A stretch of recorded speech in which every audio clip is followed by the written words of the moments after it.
இன்னைக்கு நாள் 08ல் காலையில் 4 மணிக்கு அலாரம் வச்சிருந்தேன். நான் எந்திரிச்சது என்னமோ 4 மணி 4 நிமிஷத்துக்கு தான். டே 9ல் ஒரு முக்கியமான ஒரு சம்பவம் இருக்குது. அந்த சம்பவத்தை பார்க்குறதுக்காக நம்ம சேனலை மறக்காமல் சப்ஸ்கிரைப் பண்ணிக்கோங்க.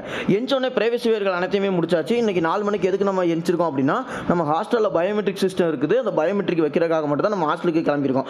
ஓகேங்களா? நான் வந்து நம்ம திருநெல்வேலிக்கு போகிற வழியில் ஒரு சம்பவம் நடந்துச்சு. அது என்ன சம்பவங்கிறத நான் உங்களுக்கு வந்து நடுவில் சொல்கிறேன். நான் எப்போவுமே எம்கேஆர் பஸ்ஸுக்காக வெயிட் பண்ணுவேன். அந்த எம்கேஆர் பஸ் இன்னைக்கு வரல. ஆனால் ஒரு பஸ் ஸ்டாண்டில் வந்து ஒரு ரேபிடோ நம்பர் வந்து என்ன பேசிகிட்டே இருந்தாப்புல, விசிட்டி கார்டு ஃபோன் நம்பர்லாம் கொடுத்துட்டு என் கூட வாங்க போகிறோம், நான் உங்களுக்கு கொண்டு போய் நான் போகிற இடம் தான் விட்டுறேன் அப்படின்னு சொல்லிட்டு ஒரு நடுரோட்டை விட்டு போயிட்டாப்புல. உங்களையும் இந்த மாதிரி ரேபிடோ யாரும் கூப்பிட்டாங்கன்னா போகாதீங்க, அவங்க உங்களுக்கு கிட்னாப் பண்ணுறதுக்கான பாசிபிலிட்டிஸ் இருக்குது. அதுக்கப்புறம் நான் மறுபடியும் ஒரு திருச்செந்தூர் பஸ் பிடிச்சி வந்திருக்கேன். இதுக்கு பெசாடிக்கு பருத்திமூட்டை குடோன்ல இருந்திருக்கலாம் அப்படிங்கிற மாதிரி தான் இருந்துச்சு. அதுக்கப்புறம் டேரெக்டாக திருநெல்வேலி பஸ்ஸில் ஏறி டிக்கெட் எடுத்துட்டு ஒரு நாப்பையும் போட்டேன்னா ஹாஸ்டலில் போய் பயோமெட்ரிக் வச்சுட்டு காலேஜுக்கு வந்துட்டேன். இன்னைக்கு சாப்பாடு இல்லைங்கிறனால சமோசா ப்ளஸ் டீ தான் நம்ம லட்சுமணன் ப்ரோ ஸ்பான்சர் பண்ணியிருந்தாப்புல, அதை வாங்கி சாப்பிட்டாச்சு. அதுக்கப்புறம் நம்ம அனீஸ் ப்ரோ வந்து இன்னைக்கு ஜூஸ்லாம் ஸ்பான்சர் பண்ணியிருந்தாப்புல. எதுக்குன்னா அவர் வந்து எல்லாத்துலேயுமே ஆல் கிளியர் பண்ணிட்டாராம். அதனால் அவர் வந்து ஸ்பான்சர் பண்ணியிருந்தாப்புல. ஓகே, அதையும் வாங்கி சாப்பிட்டாச்சு.